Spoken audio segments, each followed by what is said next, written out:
Merci de partager ce direct. Bonjour. Merci de partager ce direct. Je publie ce direct sur ma page qui n'est pas... Bonjour, Monsieur Armand Mabika Molombi, vous êtes le seul. Merci de partager ce direct puisque je ne suis pas sur ma page principale. Merci de partager ce direct. Je ne suis pas sur ma page principale, mais je ne fais pas ce direct pour qu'il soit regardé par des milliers de gens. Je fais ce direct pour témoigner. Ici donc Ben Moubamba. Ici Ben Moubamba. Nous sommes le vendredi 10 juillet 2026. C'est le 3e enseignement ontologique que je prononce en moins de 24 heures. Pourquoi cela? Parce que la nuit est avancée. Comme on dit dans l'Évangile, les temps sont accomplis. Il n'est plus l'heure de dormir. Il est l'heure de s'éveiller. Bonjour à toutes et à tous, vous tous qui arrivez sur ce live. Je vous prie de le partager massivement, puisque c'est ma 3e conférence en moins de 24 heures. Pourquoi cette urgence des conférences, soudainement? Parce que il y a une urgence. Il y a une urgence des temps, une urgence d'annoncer le Gabon et le monde d'après.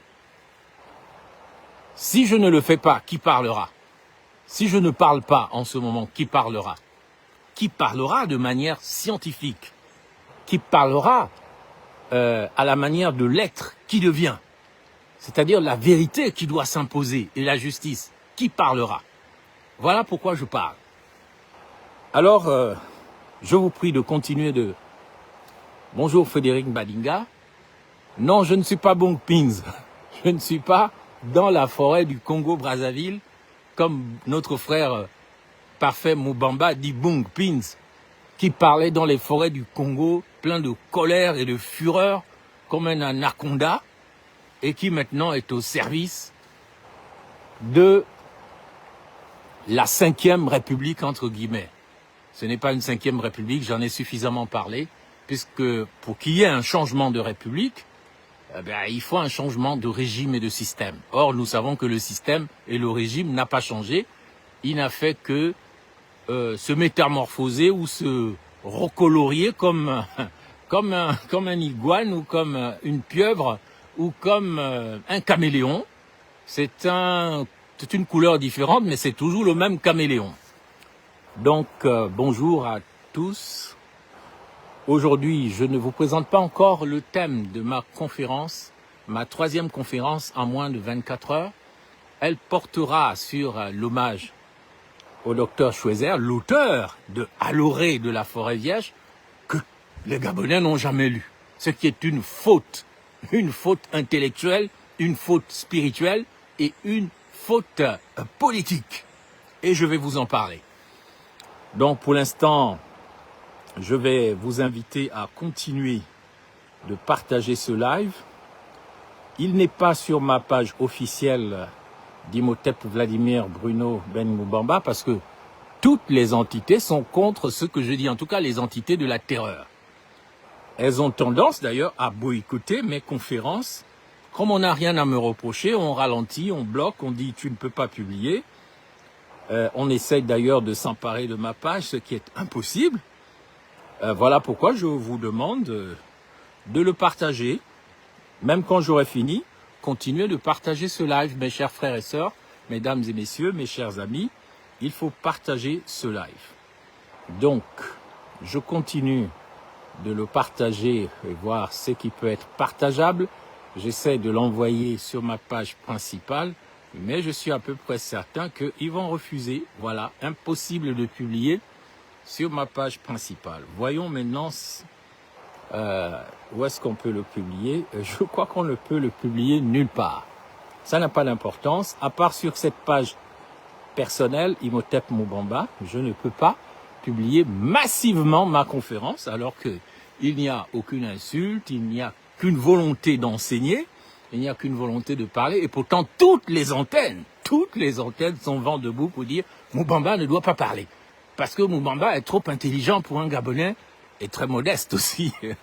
Et Moubamba, non, il nous voit trop clair, il nous connaît. C'est un ancien catholique, c'est un ancien du système mondialiste, c'est un ancien sarkozyste, c'est un ancien France-africain, il nous connaît. Vite, faisons-le taire. Comme on ne peut pas le tuer, il faut absolument le bloquer. Voilà comment les agitations actuelles sur ma page Facebook font. Par exemple, la conférence que j'ai prononcée contre la Sobraga et sur les eaux primordiales hier, sur cette page personnelle, il a été impossible de la partager sur ma page officielle d'ancien vice-premier ministre. Impossible. Parce que toutes les antennes sont vent debout contre quelqu'un qui n'insulte pas, qui ne raconte pas des grossièretés, qui ne raconte pas des mensonges, qui respecte tout à fait les paramètres, et pourtant, qui est surveillé, parce que lui, il connaît la vérité. Parce que, pour un noir, il est trop intelligent, et très humble aussi, c'est une boutade. Pour un Gabonais quand même, mais il vient faire mentir l'insulte de bête comme un Gabonais, donc il faut le faire taire. Donc, peu importe que vous soyez 2, 3 ou 4 à regarder ce live, l'importance, c'est que ce témoignage de l'ontologie bantou, sur l'ontologie bantou, puisse être partagé aux uns aux autres et que petit à petit, les générations futures puissent entendre la parole d'un grand frère et d'un père qui a compris les données du débat. Parce que ce qu'on veut nous empêcher de réaliser, est-ce que tu réalises? C'est de comprendre les données du débat. Parce que celui qui comprend les données du débat, on ne peut plus l'accuser de je ne sais quoi, de bête comme un Gabonais, de Dunguru. Il ne va plus accepter de vivre comme un rat, une souris, une musaraigne, parce qu'il a compris. Celui qui a compris qu'il est une étoile tombée du ciel, avec une énergie sur la terre, et qui doit se réaliser, comme le fils prodigue qui est tombé dans la porcherie, le fils prodigue dont parle Jésus dans l'évangile. Et c'était la parabole que ma mère, la défunte Bouang Boukind de Moabi, Bouang, la petite princesse de Moabi, la fille de Boukinda Boumfoudou, le fondateur de Mandilou, Mamouabi. Le grand chef de Mandilou, sa fille s'appelait Bouang Boukind, et lui s'appelait Boukinda Boumfoudou, c'est-à-dire le Kindal Boumfoudou, c'est-à-dire le gentleman élégant. Voilà, le beau gars élégant, fort, l'étoile radieuse. Boukinda, c'est pour ça qu'on dit voilà le Kinda. Le Mfoudou, c'est vraiment le gars trop magnifique. Une étoile, une lumière. Donc, ma mère me racontait souvent l'histoire du fils prodigue. Le fils prodigue, qui dans l'évangile a quitté la maison de son père. Donc a quitté le monde des essences divines, le monde de l'éternité. Et il est tombé dans la merde, dans le quartier le plus sordide du Gabon, le plus machibi, le plus sale. Et il s'est mis à vivre avec les porcs, avec les cochons. Il s'est même mis à copuler, à entoumer les cochons. Il a gaspillé son bangala, son pénis avec les cochons, avec les porcs. Il vivait dedans. Et même le caca que les porcs bouffaient, les gens à qui appartenaient ces porcs, c'est-à-dire les contrôleurs, les extradimensionnels, les contrôleurs de l'ontologie universelle, ne lui permettaient même pas de bouffer, c'est-à-dire il buvait de la régable, il buvait de la merde, il buvait du djinno. Le djinno, ça vient des djinns, c'est-à-dire les esprits mauvais musulmans. C'est de là que ça vient. Il buvait la merde du matin au soir. Jusqu'au jour, il s'est dit, mais dans le monde de l'éternité, dans le monde des essences divines, les gens sont tellement bien, ils sont tellement cool là-bas, un peu comme moi en ce moment, dans cette forêt ontologique dans laquelle je suis, où je n'ai pas un moustique, je n'ai pas une panthère, je n'ai pas un scorpion qui va me piquer. Alors il se rappelle qu'il était tellement bien de là où il est tombé. Lui qui était une étoile, il est tombé comme une comète, il est devenu maintenant un caillou, un caca sale. Il est là. sur terre maintenant. Il bouffe de la merde avec les cochons à Machibichos, à la baie des cochons. À ce moment-là, il se dit, je vais me relever et je vais retourner vers mon père. Ah non, je vais enlever l'arrogance, je vais enlever l'orgueil, je vais retourner vers mon père. Et je lui dirai, père, papa, pardonne-moi, je ne suis plus digne d'être appelé ton enfant. Prends-moi seulement comme juste un domestique, un nègre de maison, un esclave à ton service. Et c'est comme ça que le fils prodigue, pendant que je vous parle, je suis tellement ému par cette histoire que me racontait ma mère, que j'en ai des frissons. Et je me souviens au collège Bessieux, c'est lorsque un étudiant ivoirien, lorsque j'étais en 3e ou en seconde, je ne sais plus, un étudiant ivoirien qui est maintenant jésuite au Gabon d'ailleurs, il était étudiant à l'IAI, l'Institut africain d'informatique. Lorsqu'il est venu raconter la même histoire au collège Bessieux, alors que j'étais un adolescent mal dans sa peau, persécuté par les autres, parce que venant d'un quartier pauvre de la Sorbonne, ayant la chance de faire le prestigieux collège Bessieux, pas le collège Bessieux d'avant, pas le collège Bessieux d'aujourd'hui, mais le collège Bessieux d'avant, qui a produit les plus grandes intelligences de ce pays. Et lorsque cet étudiant a prononcé ces paroles dans une conférence qu'il a faite à la salle d'études du collège Bessieux, j'étais au fond de la salle et je l'ai entendu dire, quand il a dit « je vais me relever, je vais retourner vers mon père », à ce moment-là, ping, il y a quelque chose qui s'est allumé dans mon cerveau. Je suis sorti dans la cour, tellement j'étais ému, j'avais les larmes aux yeux. Et à ce moment-là, en quelques secondes, mon âme s'est envolée vers la maison du Père, vers la maison de l'éternité. Et là, j'ai entendu ce que ma mère me racontait souvent. Boang Wukin, quand elle a été dans le coma, elle a été opérée par le docteur Schweizer à Lambaréné, quand elle était une jeune fille, et qu'elle est morte. Elle me disait souvent, je suis arrivé en un lieu rempli de lumière et de musique, et j'ai vu l'éternité. J'ai vu ce qu'on appelle en Bapouno le ditoubou, c'est-à-dire le à jamais, ce qui ne passe pas, ce qui dure pour toujours, l'éternité ditoubou. Et à ce moment-là, lorsque au collège Bessieux, je suis sorti de la salle d'études du collège Bessieux. Oui, Armand Mabika, le fils prodigue, sort des sortilèges des contrôleurs astro. Le fétiche a toujours un délai de péremption, en effet. Moi, quand j'étais au collège Bessieux, persécuté par les enfants de la malédiction, les enfants de Makomamba, les enfants de les entités, les enfants, les fils et les filles de la perdition, qui ne vivaient que par le sale, comme des cochons, comme des porcs. Lorsque ils voyaient quelqu'un qui essayait de bien se comporter, d'avoir une autre énergie, ils le talochaient, ils l'insultaient. Moi, j'en connais quelques-uns. Ils sont à la tête du pays où ils ont été. Je les ai vus lorsque j'ai été VPM. Quelques-uns. L'un d'entre eux a été directeur de la marine marchande. Il a été en prison. Je ne vais pas citer son nom. L'autre était questeur à l'Assemblée nationale. J'ai vu tous ces petits cochons, ces petits porcelets me persécuter au collège Bessieux. Je ne leur en veux pas. D'ailleurs, quels étaient les prénoms dont on m'affublait pour m'humilier, d'ailleurs, parce que les rituels d'humiliation contre Imhotep Moubamba n'ont pas commencé quand j'étais au gouvernement. Je me souviens quand j'étais au collège Bessieux, quand les petits cochons, les petits porcs arrivaient à l'école le lundi, chacun racontait combien de filles il avait toumé, combien de salles il avait fait. Ils montraient leurs chaussures, leurs Winston, leurs habits, ils frimaient, ils faisaient le malin, ils n'avaient aucun respect, mais ils étaient sales. Ils étaient sales comme des porcs parce qu'ils n'avaient aucun principe, aucune valeur, aucune norme. Et des gens comme nous, on nous affublait. Moi, j'ai eu dans les rituels d'humiliation au collège Bessieux, ça ne m'a pas humilié, mais on a voulu m'humilier avec ça. J'ai eu 3 prénoms. J'ai eu 3 sobriquets au collège Bessieux.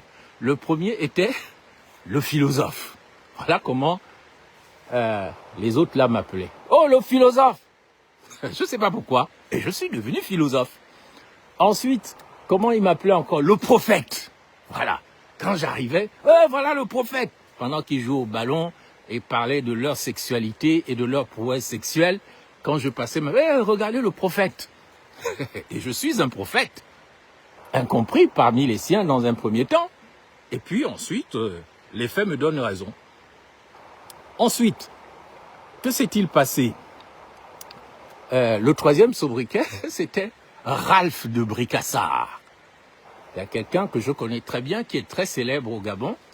Je crois qu'il a travaillé au ministère du pétrole. Des gars bien, mais totalement, c'est des petits cochons. Ils avaient les valeurs de la porcherie, de la baie des cochons. Et ils n'aimaient pas les gens qui avaient des principes, des valeurs et des normes. Donc, on m'a surnommé le père Ralph de Bricassard. Et c'était au moment où, au Gabon, on passait à la télévision le film « Les oiseaux se cachent pour mourir ». Donc, c'était l'histoire d'un prêtre qui avait une belle apparence, qui ressemblait un peu au célèbre prêtre français Jean-Michel Di Falco. Et il avait une histoire d'amour secrète avec une fille qu'il avait connue petite. Ce n'était pas mon cas, j'étais un jeune homme. Mais, je ne sais pas pourquoi, on l'avait dit, oh, c'est lui le prêtre. Est-ce que c'est parce que j'avais été un temps au petit séminaire Saint-Jean? Je ne le sais pas. Mais en tout cas, j'ai toujours été préoccupé par les questions essentielles. Quand j'étais dans mon quartier pourri de la Sorbonne-Gare Routière, je me souviens, dans ce quartier d'où personne ne peut sortir vivant, c'est-à-dire ontologiquement, c'est-à-dire personne ne peut devenir un bidocteur sortant de ce quartier, où il n'y a aucun espoir, c'est la merde, c'est la porcherie. Moi, ma chambre donnait sur une poubelle que les voisins avaient fait exprès de jeter à ma fenêtre. J'ai grandi dans les persécutions, tout simplement parce que j'étais celui que j'étais. Parce que j'étais une étoile. Ma mère m'avait toujours dit j'étais une étoile. En effet, je me souviens que quand j'observais la lune le soir à la Sorbonne-Gare Routière, je philosophais avec ma mère, soi-disant analphabète. Mais je vous ai dit hier que la personne qui sait lire la nature, le livre de la nature, ne peut pas être insultée d'un alphabète. Ça, c'est impossible. Parce que le premier livre, c'est la nature que vous voyez autour de moi. Elle nous parle, elle nous enseigne. Donc, ceux qui sont alphabétisés, c'est pas parce qu'ils ont appris chez les Blancs, ils ont appris la culture de l'Occident, qu'ils sont plus intelligents que vous. Il y a des enfants dans nos villages qui sont plus intelligents que ceux qui vont dans les écoles de Libreville, de Franceville, de Lambaréné. Sauf qu'ils n'ont pas la chance d'être des spermatozoïdes chanceux. Beaucoup d'entre nous sont des spermatozoïdes chanceux. C'est-à-dire que un homme a éjaculé, allez, lui, il a pris le bon numéro du loto, du jeu en ligne, et puis il est sorti dans le ventre d'une femme riche, au PDG ou ailleurs, et c'est un spermatozoïde chanceux. Mais ça ne veut pas dire qu'il est meilleur que le petit villageois très intelligent, très brillant, qui lui est tombé dans le ventre d'une pauvre femme, qui ne sait pas lire, qui ne sait pas écrire, alors que lui, c'est un porteur d'énergie et de lumière. Alors moi, je conclus maintenant cette aventure du Collège Bessieux avec le Fils prodigue. C'est une longue introduction que je fais là au sujet du Fils prodigue, parce que c'est lorsque l'étudiant Victor à Dangba, il est maintenant jésuite, je crois peut-être qu'il est encore au Gabon, je l'ai revu quand j'étais vice-premier ministre, il était maintenant en Toum en tant que jésuite, prêtre jésuite. Il a dit, je vais me relever, je vais retourner voir mon père. Ça fait ding dans ma tête, et j'ai entendu une musique céleste, pas avec mes oreilles, mais comme en télépathie, et j'ai eu en quelques secondes le flash, et j'ai vu que l'éternité existait. La vie éternelle, ce qu'on appelle le royaume des cieux, existe. Et je ne connais pas, je ne sais pas si ceux qui sont parmi vous, vous pouvez me sortir la référence, elle est écrite ici, du texte où Jésus dit, en vérité, je vous le dis, certains de ceux qui sont parmi nous aujourd'hui ne mourront pas avant d'avoir vu l'éternité. Certains d'entre vous ne mourront pas avant d'avoir vu l'éternité. L'éternité en un jour. C'est ce qui m'est arrivé au Collège Bessieux. J'ai vu l'éternité en une seconde. Ça n'a pas duré. Et alors, c'est quand j'ai fait mes études de philosophie et que j'ai lu le philosophe Plotin. Pas Platon, mais Plotin. Platon, lui, c'est un idéaliste. Aristote, c'est un réaliste. Et Plotin, c'est l'école néoplatonicienne, c'est-à-dire qu'ils ont fait l'hybridation, le mélange entre les idées réalistes d'Aristote et les idées idéalistes de Platon, et ça a donné le plotinisme. Et moi, quand j'ai fait mes études de philosophie, d'abord à Bordeaux et ensuite à Reims, j'avais un professeur que j'adorais qui s'appelait René Daval, et donc il était très étonné que je sois aussi bon dans la philosophie de Plotin. C'est-à-dire que tout ce que racontait Plotin sur ce qu'on appelle l'âme du monde, parce que je vois des gens un peu qui ne connaissent rien, ils nous parlent de l'animisme, ils nous parlent de l'iboga, ils nous racontent des choses qu'ils ne maîtrisent pas, alors que si vous faites l'effort de devenir un scientifique de l'être, et que petit à petit, et nous le ferons, si Dieu le veut, au Gabon, vous découvrez par exemple le plotinisme, vous allez découvrir ce que Plotin, qui était un Africain de l'Égypte, un Égyptien, donc un métis ou un noir, Plotin, il parle de ce qu'on appelle l'âme du tout, l'âme du monde, qui est différente de l'âme de l'individu. Donc il y a ton âme à toi, qui m'écoute là, Armand Mabika, ou Frédéric Badinga, ou Judica Mbele, il y a ton âme individuelle pour Plotin, donc une goutte d'eau, qui tombe en fait de l'océan qu'on appelle l'âme du tout. Tu es une goutte divine. Ton système nerveux, ton corps, est le réceptacle de la divinité, de l'océan d'en haut, des eaux d'en haut. Tu es une goutte qui tombe comme la pluie par terre. C'est ça que tu es. Et c'est pas parce que tu as une âme individuelle que tu n'es pas connecté à l'âme du tout, qu'on appelle l'âme du monde, l'âme de l'univers. Et tu dois te réharmoniser comme le fils prodigue pour dire, je traîne maintenant par terre là, dans la merde, dans le caca, ma goutte est devenue maintenant du venin ou de la boue ou de l'eau polluée.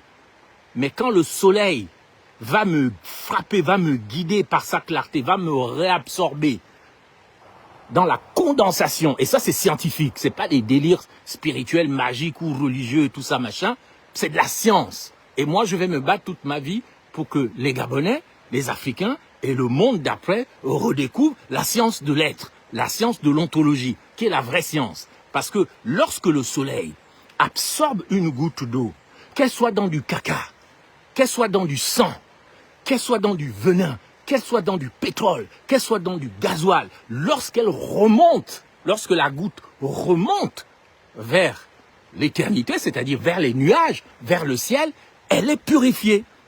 Toute la saleté qui était dans cette goutte d'eau est purifiée. Il n'y a plus du sale dans cette goutte. C'est de ça qu'il s'agit.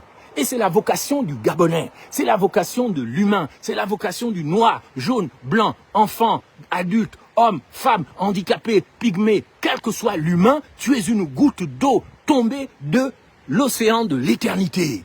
Tu es une goutte d'eau tombée du ciel.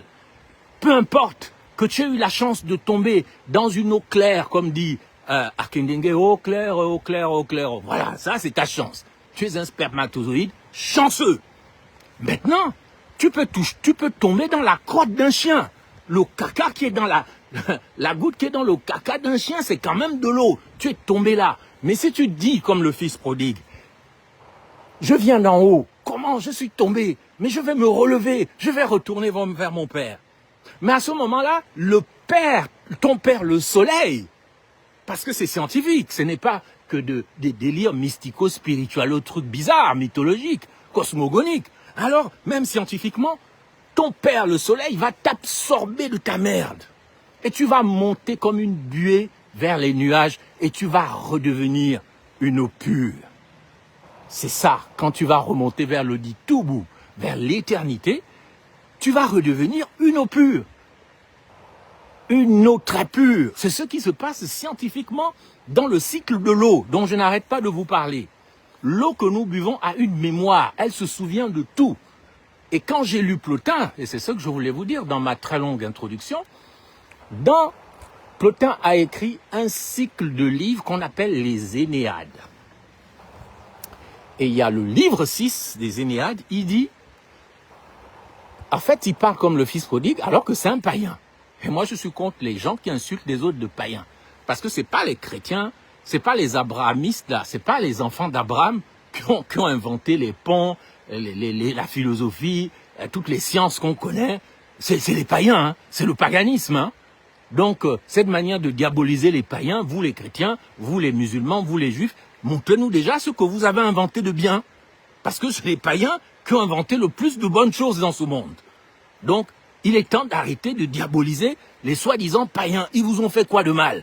Ils vous ont donné les sciences, les technologies, ils vous ont donné les connaissances philosophiques, ils vous ont donné plein de choses, ils vous ont donné l'Iliade et l'Odyssée, ils vous ont donné plein de choses, ils vous ont donné les pyramides, ils vous ont donné les hiéroglyphes, et vous les insultez vous insultez les gens de païens en vertu de quoi? Donc, dans les Énéades 6, Plotin, il dit, comme le fils prodigue, comme ça vous arrive parfois, il était là et puis à un moment, il raconte que c'est comme si son âme individuelle était sortie de son corps, en un instant, sans avoir mangé l'hallucinatoire psychédélique l'iboga, son âme, le Plotin, elle est sortie de son corps et elle est revenue, comme s'il était mort en une fraction de seconde, et il était revenu dans son corps. Alors il s'est dit, mais je me suis demandé, mais quand est-ce que mon âme est entrée pour la première fois dans ce corps? Maintenant que je viens de sortir de mon corps, je suis revenu. Mais la première fois que mon âme est tombée dans ce corps, c'était quand? C'est le sujet de la 6e Énéade, du 6e livre de Plotin sur l'âme et l'âme du monde. Et c'est tout à fait scientifique, c'est une ontologie, et ce sont des païens qui ont écrit ça.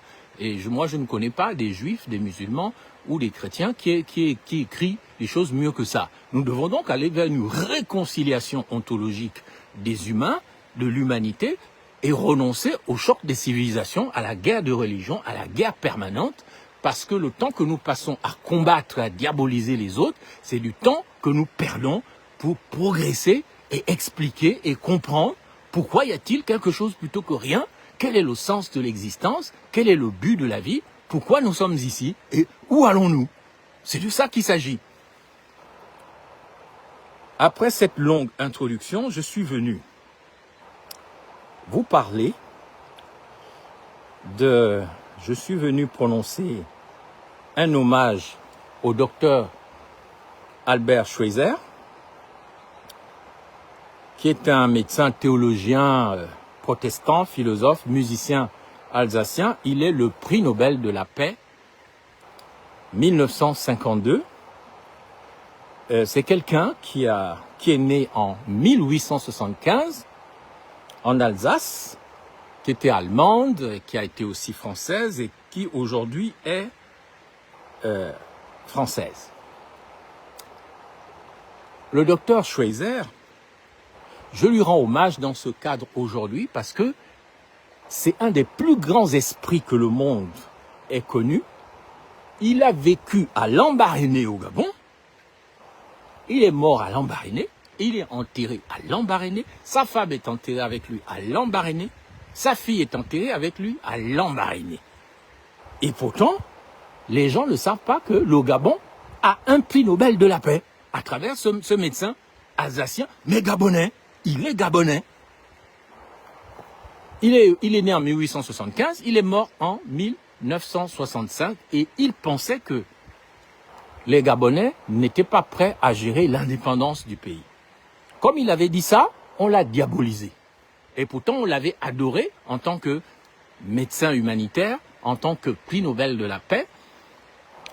Mais dès qu'il a commencé à critiquer les armes nucléaires, on a fait une campagne contre lui. Il avait déjà été en prison pendant la Première Guerre mondiale, entre 1914 et 1918. On l'avait capturé à Lambaréné, que toi tu es un Allemand, comme tu es alsacien, maintenant les Allemands ont pris l'Alsace et la Lorraine.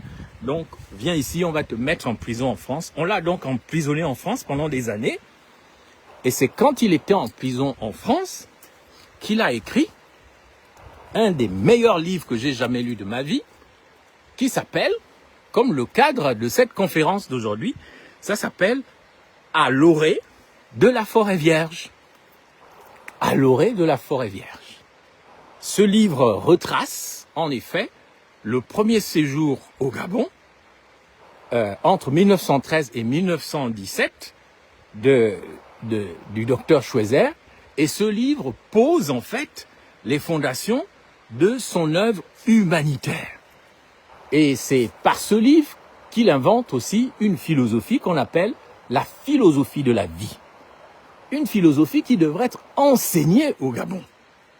Parce qu'on a tellement boycotté le docteur Albert Schweitzer sous des faux motifs que, oh, il était raciste, donc quelqu'un peut quitter son confort alsacien, toute sa carrière de grand musicien international, son église alsacienne de protestants, machin, il peut quitter tout ça, parce qu'il est raciste, venir s'enterrer dans un village de Lambaréné à un moment où il n'y a ni climatiseur, ni électricité, ni téléphone, ni réseaux sociaux. Donc un raciste peut venir habiter dans un pays. On va le diaboliser tout simplement parce que, d'abord, à un moment, il est contre les armes nucléaires et ensuite, on va le diaboliser aussi pendant la Première Guerre mondiale parce qu'on le soupçonne d'être un espion allemand, ce qu'il n'est pas. On va le diaboliser parce qu'il n'est pas catholique, parce qu'il est protestant. On va le diaboliser aussi et surtout parce qu'il défend ce qu'on appelle la médecine naturelle. Qu'est-ce que c'est que la médecine naturelle? La médecine naturelle est contraire à la médecine exclusivement chimique. Aujourd'hui, on combat la médecine naturelle. On combat la médecine naturelle. Par exemple, tout ce qui est naturel, maintenant, biopharma, les réseaux biopharmaceutiques combattent ça. Quand vous aviez le paludisme, par exemple, vous preniez l'écorce d'un arbre écrasé qu'on appelle la quinine, vous avaliez ça et vous étiez protégé du paludisme. Donc, pendant la crise du Covid 2020, on a fait couper au Cameroun et partout tous les arbres qui produisaient la quinine. On a même interdit l'aspirine pour vous faire avaler des produits antipaludéens chimiques. C'est-à-dire vous êtes au service de la chimie et vous combattez la nature qui est dans votre corps. On vous empoisonne par des produits chimiques. Vous avez des produits comme le paracétamol et bien d'autres médicaments qui sont mauvais pour votre santé. C'est la même chose que les produits de la Sobraga. On vous impose d'avaler ça, on vous dit de boire ça, et Schweitzer, en fait, il était contre ça. Quelle était la théorie de Schweitzer? Sa théorie était que il fallait renforcer l'immunité du corps. Il fallait pas que, lorsque vous venez à l'hôpital, dans des années aussi difficiles, on vous met dans un endroit tellement propre, tellement épuré, il n'y a plus de bactéries, il y a plus... Ce qui fait que, si vous êtes un Africain par exemple, vous allez en Europe, votre corps n'est pas immunisé contre les allergies de certains arbres. Et quand le printemps vient, les pollens, les poussières, les choses contre lesquelles vous n'êtes pas immunisé vont vous affaiblir. Donc, il faut le plus possible, quand vous veniez à Lambaréné, à l'hôpital de Schweitzer, que vous restiez dans les conditions de vie de chez vous qui vous permettent en fait à votre corps de mieux lutter contre la maladie. Parce que le meilleur défenseur contre la maladie, c'est votre propre corps. Ça s'appelle l'immunité. Et donc, comme Schweitzer faisait la promotion de l'immunité, et pas le chimique, pas tout nettoyer, pas tout propre, parce que notre corps est bourré de bactéries, les virus, il y a plein de choses en nous qui participent aussi à notre santé, et c'est la nature. C'est pas parce que vous allez vous mettre plein de chimie dans le corps que vous allez forcément guérir. On n'a rien contre la chimie, Schweitzer n'avait rien contre la chimie, mais le fait qu'on ait opposé à travers lui la chimie à la nature, ça a tué son projet à Lambaréné, ce qui fait que son hôpital ne sert plus à rien. Son hôpital de Lambaréné, de l'hôpital Albert Schweitzer, a perdu cette vocation de défendre la vie, de défendre la nature, de défendre la médecine naturelle, de défendre l'immunité du corps. Qu'est-ce qu'on a fait? On a pris des Gabonais, on a pris des politiciens gabonais qu'on leur a confié la mission de diaboliser Schweitzer. Et quand les politiciens ont diabolisé Schweitzer, les gens ont commencé à accuser Schweitzer de tous les noms. On a même produit des films ignobles. J'ai vu le film d'un Camerounais qui ne connaît rien du Gabon et qui a produit un faux film qui s'appelle Le Grand Blanc de Lambaréné, où il accuse Schweitzer d'être ce dont on l'accuse, ce qui est faux, et il laisse même entendre que il avait des maîtresses des femmes gabonaises, alors que si vous connaissez les lettres d'amour entre Choiseul, le docteur Choiseul et sa femme Hélène de Breslau, vous allez comprendre que ce couple avait une union tellement sacrée, un amour tellement profond, qu'on ne peut pas soupçonner le docteur Choiseul d'avoir fait dans le sale comme la plupart de ceux qu'on appelle les fidèles d'amour, les humanitaires, les missionnaires qui sont venus au Gabon, parce que d'abord, on leur avait dit, allez en mission au Gabon, allez faire de l'humanitaire, les péchés sexuels, ça ne compte pas, c'est une source de motivation pour les missionnaires, en disant, bah, tu peux aller, tu es spiritain, tu es salésien, tu es sœur bleue, tu es ceci, les péchés que tu vas faire, tu es père blanc, les péchés que tu vas faire en Afrique, ça ne compte pas. Et ça motivait beaucoup les missionnaires, la dimension sexuelle qui n'est pas considérée. C'est pour ça que vous avez des missionnaires qui ont plein d'enfants métis au Gabon et en Afrique. Et quand ils rentrent en Europe, ils se comportent comme des saints. Ils sont pleins, ils sont des centaines, ils sont des milliers comme ça. Soit ils étaient homosexuels tout en étant missionnaires en Afrique, en général et au Gabon en particulier, soit ils étaient hétérosexuels. Ils ont plein d'enfants. Et ils ont plein d'enfants partout. Et le Vatican et leur maison mère en Occident ferment les yeux parce qu'on dit, bon, bah, ça ne compte pas. Tel n'était pas le cas du docteur Choiseul. Je lui rends hommage, d'abord aujourd'hui, je vais lui rendre un hommage. Ensuite, je vais critiquer l'hypocrisie humanitaire, ce qu'on appelle les faux fidèles d'amour, qui sont venus tout gaspiller au Gabon.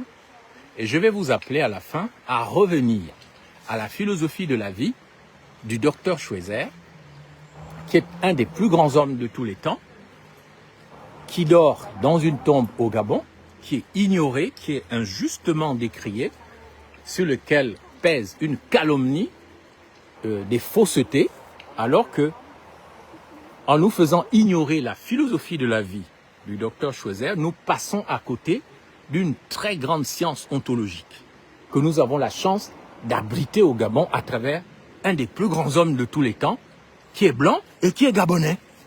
Docteur Choiseul, il faut arrêter de le diaboliser. Donc, je vais d'abord rendre hommage à sa philosophie de la vie, à son livre « À l'orée de la forêt vierge ». Ensuite, je vais vous mettre en garde, vous les Gabonais, contre ce qu'on appelle les hypocrites humanitaires, contre ce qu'on appelle les faux fidèles d'amour. Et ensuite, je conclurai mon propos du jour par la philosophie de la vie, l'importance pour le Gabon de revenir et de défendre la philosophie de la vie, chère au docteur Albert Schweitzer. Mesdames et messieurs, au sujet du livre d'Albert Schweitzer, À l'orée de la forêt vierge, le livre plonge en réalité, le lecteur dans le quotidien brut de la création de l'hôpital de Lambaréné. Il a écrit ça, il a écrit ce livre entre 1913 et 1917, quand il était prisonnier en France, après qu'on l'ait arrêté à Lambaréné parce qu'il était alsacien, donc à l'époque allemand. Et vous avez cette arrestation résumée dans le fameux livre de théâtre qui s'appelle « Il est minuit, docteur Schweitzer ».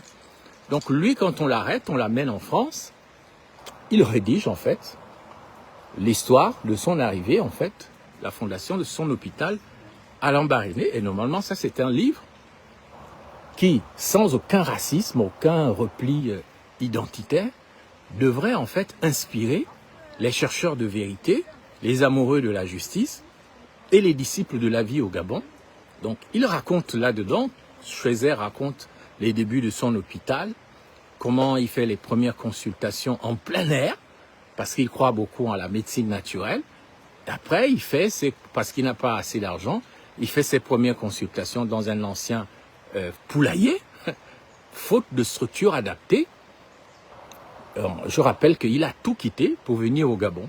Il avait une grande carrière internationale, grand pianiste, grand organiste, faisant des concerts dans toute l'Europe, respecté par les cours royales, par tous les politiciens européens.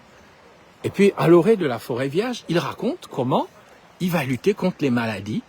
Il décrit là-dedans les descriptions médicales. Il parle de la mouche tsetse, de la maladie du sommeil, du paludisme, de la lèpre et des ulcères tropicaux qu'il a trouvés à Lambaréné. Et il raconte là-dedans aussi les défis quotidiens qu'il va rencontrer, par exemple la difficulté de s'approvisionner dans un pays qui n'a pas de route. Il n'y a que le fleuve Ogoué qui le relie à Port-Gentil. Il raconte là-dedans aussi la barrière de la langue. Il parle allemand, français, et les gens à l'époque, ils ne parlent pas tout ça. Il dit aussi qu'il n'y a pratiquement pas de matériel. Il se débrouille avec ce qu'il a, il se bat, lui un blanc, pas de climatisation, pas de réseaux sociaux. J'aimerais bien savoir aujourd'hui si un noir, un Gabonais pourrait faire les mêmes sacrifices que Albert Schweitzer a fait, c'est-à-dire renoncer à une carrière luxueuse en Europe pour aller servir les autres dans un pays que tu ne connais pas. Il parle du climat, là-dedans aussi étouffant. Vous savez que le Gabon, vous connaissez la chaleur, l'humidité, il fallait le faire. Et c'est à Lambaréné que le docteur Schweitzer va inventer une philosophie puissante.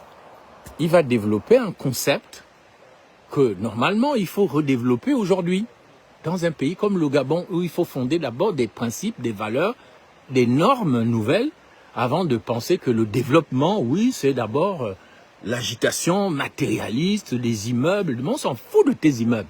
Laisse-nous nos bidonvilles. Est-ce que moi, le fait d'être dans un bidonville, ça m'a empêché de devenir un bidocteur, un vice-premier ministre? Ça m'a empêché en quoi?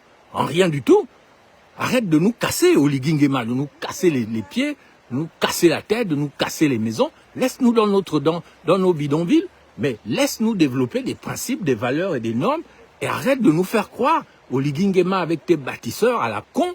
Arrête avec tes bâtisseurs à la con, je répète, de nous faire croire que c'est en cassant qu'on devient casseur.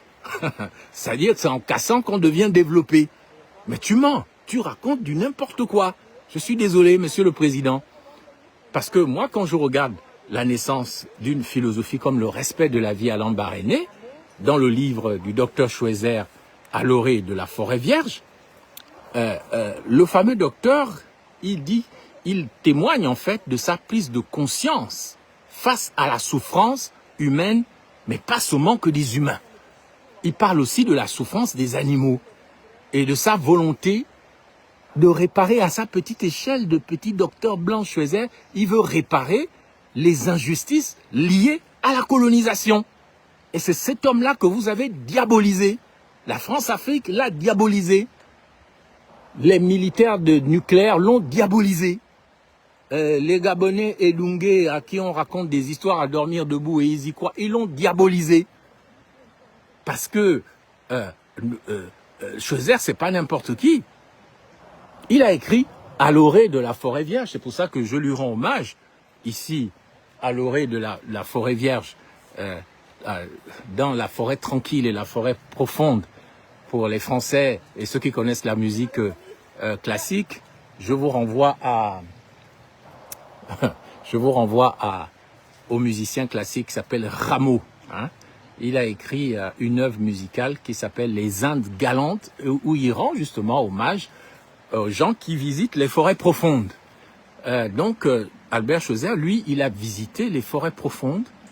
Il a écrit en grande partie son œuvre pour rendre hommage à la forêt gabonaise que les Edungués coupent, massacrent, détruisent comme des Dungurus, alors que vous avez ici un homme qui, pendant la Première Guerre mondiale, en tant que citoyen alsacien, donc allemand à l'époque, écrit un ouvrage qui va être publié à la fin du conflit, qui est traduit dans des dizaines de langues. C'est un best-seller mondial dont les Gabonais ne connaissent rien, alors que ça parle de vous, ça parle de nous, ça parle de notre pays. Et donc, ce best-seller qui est à l'orée de la forêt vierge a permis de faire connaître son action auprès du grand public mondial. Ça lui a permis, ce livre, de récolter des fonds massifs grâce aux droits d'auteur pour financer son retour au Gabon en 1924. Et ça lui a permis de recruter les premiers médecins, les infirmières bénévoles pour l'épauler.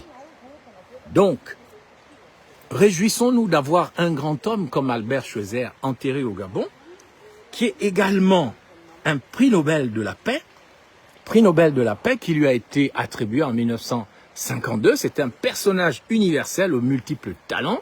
Il a marqué le XXe siècle par son action humanitaire, mais aussi par sa philosophie. Je rappelle qu'il était un théologien, un pasteur, qu'il a étudié, il a enseigné, Celui qui est venu se faire enterrer, qui est venu déposer son corps là à Lambaréné au Gabon, il a enseigné à l'université de Strasbourg. Il a publié des travaux majeurs sur la recherche historique de la vie de Jésus. C'est un musicien accompli, organiste de renom, spécialiste de l'œuvre de Jean-Sébastien Bach, mon Dieu. Il a donné de nombreux concerts à travers toute l'Europe pour financer ses projets. C'est à l'âge de 30 ans seulement qu'il a décidé d'étudier la médecine.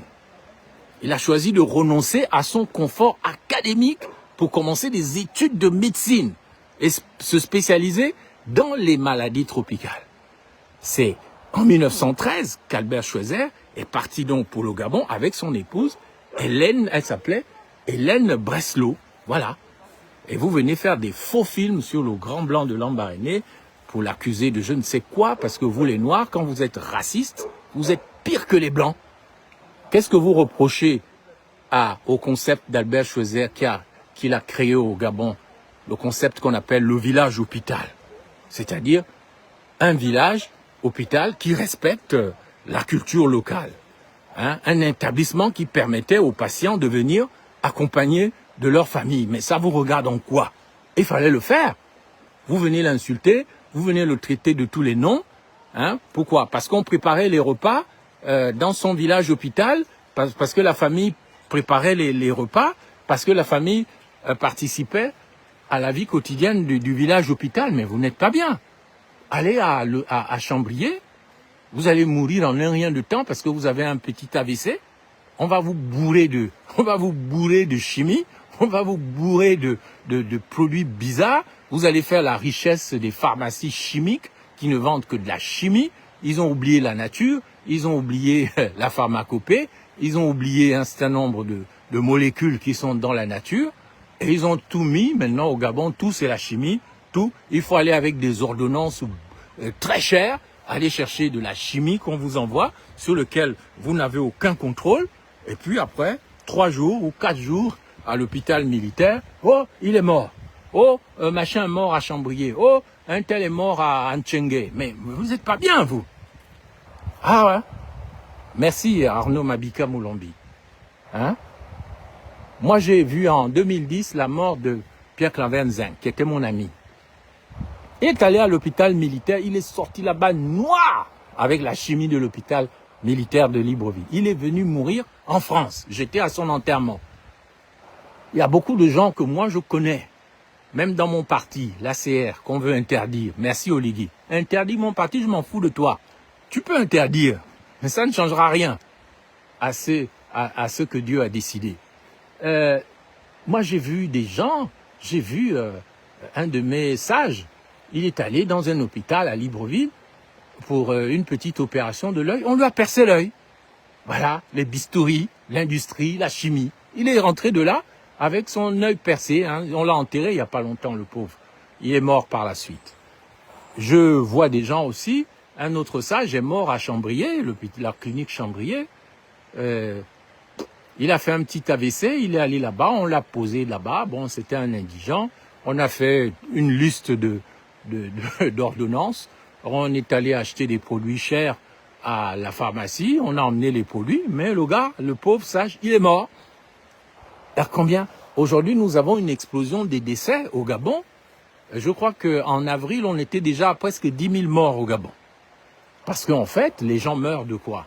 Mais ils meurent de l'affaiblissement du système immunitaire. Leur corps n'arrive plus à se défendre. Le corps n'arrive plus à se défendre quand vous prenez trop de chimie. Et je pense qu'au Gabon, et en Afrique, et dans le monde, on ne va pas renoncer à la chimie parce que ça fait partie des progrès entre guillemets, mais Moi, je fais partie des gens qui étaient pour la chimie. Hein. Quand j'étais à Ndunguru, heureusement que j'ai rencontré une Allemande, une femme très, très, très bien, qui était une sauveuse pour moi. Elle m'a expliqué, elle m'a dit, Imhotep, viens ici, assieds-toi là. Elle m'a dit, moi j'ai 80 ans. Mais je dois te dire que la manière dont tu manges là, c'est pas bon. Arrête avec les Burger King, les McDo, les trucs. Arrête avec ça, c'est du poison. Et quand tu es malade, avant d'avaler un paracétamol, commence déjà par prendre de la vitamine C. Ça va renforcer, et de la vitamine C pure, naturelle. Ça va renforcer ton système immunitaire. Quand j'étais à Moscou, j'ai eu le Covid à Moscou. J'ai eu le Covid à Moscou. Et je remercie des gens qui se reconnaîtront ici en m'écoutant, qui m'ont dit, quand j'étais à Moscou, et que j'ai eu le Covid, ils m'ont dit, oh, n'essaye pas d'aller à l'hôpital.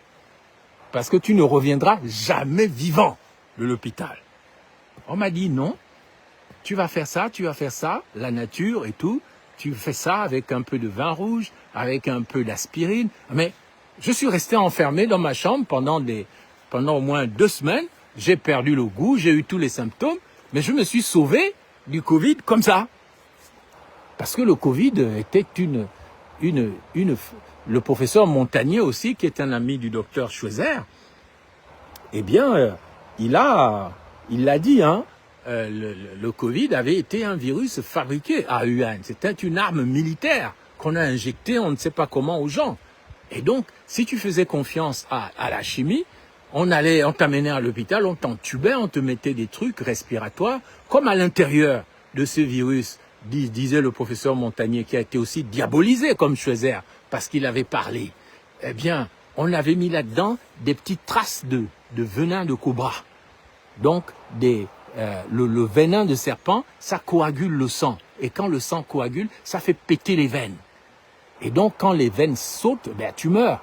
Donc, quand on t'entubait avec des tuyaux, ben, en fait, ça accélérait le processus d'éclatement des vaisseaux sanguins parce que le sang était coagulé comme si tu avais été mordu par un serpent. Donc là, c'est la coagulation du sang qui a causé les morts qu'on a connues. Donc, dans cette affaire, en fait, qui est la dépopulation du monde, quand Schweizer arrive au Gabon, il essaie de lutter contre les méfaits de la colonisation, du colonialisme. On le diabolise, d'autant plus que il est prix Nobel de la paix en 1952. On est toujours là, à 8 ans avant l'indépendance du Gabon. On est toujours dans la colonisation. D'ailleurs, on est toujours dans le néocolonialisme. Mais en tout cas, ce qu'il faut retenir du livre À l'orée de la forêt vierge du docteur Schweizer, c'est que c'est une défense de la vie. Vraiment une promotion par Schweizer du respect de la vie à partir du Gabon. À partir du Gabon. C'est lors de ses déplacements sur le fleuve Ogooué que Albert Schweizer, mon Dieu, sur l'Ogooué, que les Gabonais ne comprennent pas, qu'il a formulé son concept philosophique central. Ça s'appelle le respect de la vie. La vie. Et c'est ce qu'il défend À l'orée de la forêt vierge. Il défend en fait ce qu'on appelle une éthique universelle englobant les humains, les animaux et la nature, mon Dieu. Dans cette philosophie de la vie, Albert Schweizer dit il faut respecter tous les humains, tous les bantous. Bantou, ça veut dire humain. Mais il ne faut pas seulement se contenter de respecter les humains, il faut respecter aussi les animaux.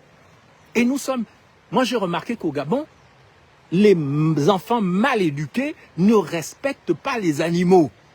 Or, chaque animal est un poste de transit énergétique, d'une énergie, sans parler de la métempsychose ou de la réincarnation.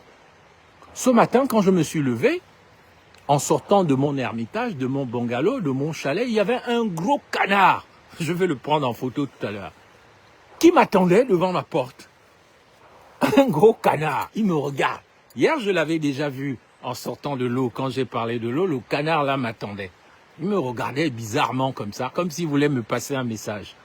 Et le canard là m'attendait, puisque je suis en train de finir aujourd'hui, le 10 juillet, une retraite spirituelle de méditation que j'ai voulu vous partager. quand je suis sorti de mon chalet, où je suis en retraite spirituelle, un gros canard m'attendait. Et il m'a fait penser, et c'est lui qui m'a dit, en télépathie, il faut que tu parles du docteur Schweizer aujourd'hui, mon gars. C'est le canard là, hein. Il m'a regardé comme ça, je l'ai regardé comme ça, et il m'a fait penser sur les photos au pélican qui était à l'Embarrané avec le docteur Schweizer. Parce que le canard là me regardait comme le pélican de Schweizer. Parce que à l'Embarrané, Schweizer avait plein d'animaux qu'il gardait, dont il s'occupait et auxquels il manifestait un grand respect. Si tu ne respectes pas les humains, tu ne respecteras pas les animaux. Si tu ne respectes pas les animaux, tu ne respecteras pas la nature.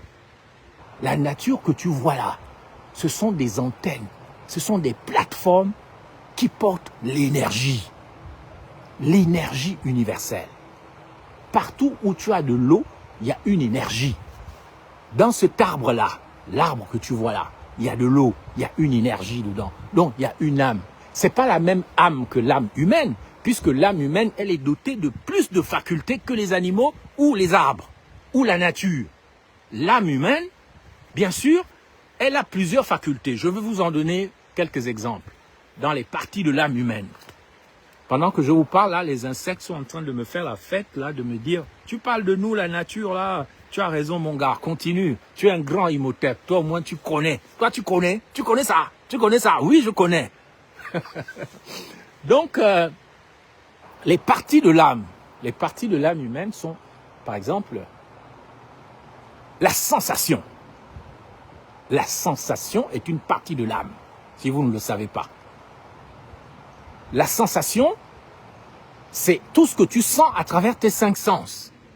Le toucher, l'œil, l'ouïe, le goût, ainsi de suite. Mais nous ne sommes pas les seuls à avoir de la sensation. Il y a des plantes qu'on appelle les sensitives, quand tu les touches, parce qu'elles ont une âme. Elles ont au moins la sensation. Leur âme, au moins, leur permet de sentir. Quand tu les touches, elles se rétractent. Je le sais, puisque quand j'étais petit séminariste au Saint-Jean, le père Réaudin, un salésien, un enfant, un disciple d'amour, je vous en parlerai, de l'hypocrisie humanitaire. Le père Réaudin, quand on était puni, il nous dit, bon, toi, tu vas aller me cueillir les mains nues, 50 sensitives. Et c'est comme c'était ça notre punition, quand on avait 11-12 ans. On allait arracher avec les mains des sensitives, avec des épines, on avait les mains pleines de sang après. Voilà, c'était ça Oui, Frédéric Badinga, les animaux ont des âmes, je vais en parler. Là, je vous parle déjà, même les végétaux ont des âmes, même les minéraux, les pierres ont des âmes. Celui qui vous raconte le contraire, c'est un menteur, c'est un contrôleur, c'est un faux, c'est du mensonge. Il va venir te dire, ouais, tu es un hérétique, la théologie dit que les dogmes, tout. Moi, j'ai étudié la théologie dogmatique à Washington, à New York, à Rome, tout. Non, c'est toi le menteur. C'est toi qui mens. Parce que moi, quand j'observe la nature, les arbres, les végétaux, ils ont de la sensation. Donc, ils ont déjà une partie de l'âme. Il y a l'autre partie de l'âme qu'on appelle la nutrition, le besoin d'absorber de l'énergie. Parce que sans énergie, tu peux pas la matière ne peut pas se substanter, se maintenir. Donc, c'est l'âme qui cherche à absorber de l'énergie. Et ça, déjà, c'est déjà un problème parce que pour te maintenir en tant qu'énergie, tu dois déjà avaler l'énergie de quelque chose d'autre. En cela, déjà, tu commences à créer de la destruction. Mais c'est l'âme qui fait ça. Tu as ce qu'on appelle le désir. Et tu as aussi, maintenant, quand on arrive chez les humains, on a tout ça parce que même les animaux ont cette partie de l'âme qu'on appelle la rationalité. Mais ce n'est pas la raison raisonnante, c'est la raison pratique. C'est quoi la raison pratique? C'est quand tu vois un oiseau bâtisseur capable de te construire des nids avec la boue, quand tu vois une araignée capable de te créer des toiles d'araignée subtiles, quand tu vois des animaux capables de te tresser des choses ou même de manifester de l'amour envers leurs petits, c'est l'activité de l'âme dans l'animal. Donc, ceux qui te disent que les animaux n'ont pas d'âme, donc on peut les tuer, les maltraiter, faire n'importe quoi, ce sont des menteurs, ce sont des rigolos, c'est des gens qui vous entubent, c'est des contrôleurs, c'est des faux, c'est des gardiens pénitentiaires du démiurge, donc du démon. Ils aiment la violence, ils aiment la douleur, et parce qu'ils se nourrissent de cette énergie de basse fréquence qu'on crée quand on crée de la colère, de la douleur, de la peur, de la dépression. Et c'est ce que les archanges, donc des hypostases ou des archanges du démiurge, donc du démon, ils mangent cette énergie-là. Comme nous, on mange les animaux, on mange l'énergie des animaux, on mange l'énergie de la nature. Eh bien, pour survivre, eh bien, nous ne sommes pas au sommet de la chaîne alimentaire. Nous produisons nous-mêmes de l'énergie de basse fréquence. C'est pour ça qu'on fait des guerres, on fait le tribalisme, on fait la politique, on fait des élections, on fait des coupes du monde. Donc, toute cette énergie qu'on dégage et qui s'appelle la noosphère, N2OSPHERE, noosphère, eh bien, c'est cette énergie que créent les humains quand ils sont dans des passions, dans des délires, dans des dépressions, dans des colères, dans des joies, dans des orgasmes. Eh bien, ils dégagent de l'énergie et il y a d'autres entités qui mangent ça. Comment j'ai découvert ça? C'est un ingénieur camerounais, spécialiste de l'intelligence artificielle, que les Russes avaient recruté, qui m'a expliqué ça. Quand j'étais à Moscou, il m'a dit qu'il avait étudié la physique de la relativité, donc de l'infiniment grand à Kiev en Ukraine. Et là, il s'est rendu compte que dans le cosmos, dans l'espace, il y avait toujours des forces qui mangeaient les autres, qui avalaient les étoiles. Il m'avait dit, les trous noirs, elles avalent l'énergie des étoiles. Ils avalent les énergies des étoiles. C'est un phénomène physique. On absorbe, il y a toujours quelqu'un qui veut absorber une étoile.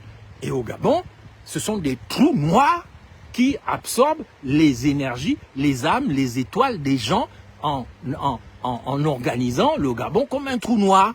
C'est ce trou noir que moi j'appelle le cul de l'ontologie. C'est ce que j'appelle aussi, à part le cul de l'ontologie, c'est ce qu'on appelle le Machu Picchu.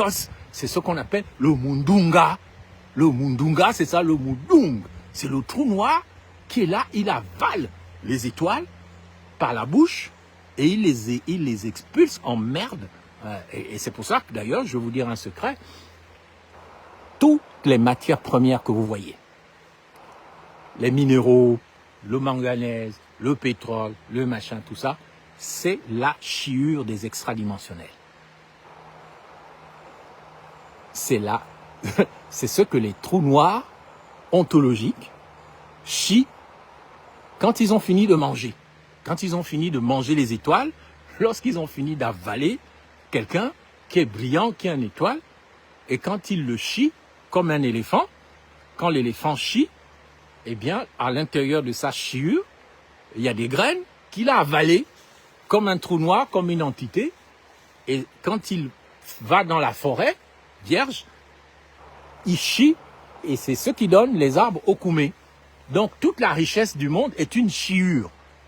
Est une chiure parce que la matière, c'est de la lumière refroidie. Ce sont des étoiles refroidies, ce sont des étoiles mortes. C'est de la lumière condensée.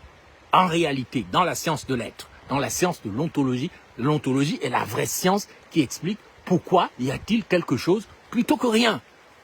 Et c'est là, et c'est cette science que le docteur Albert Schweitzer a voulu nous apprendre au Gabon.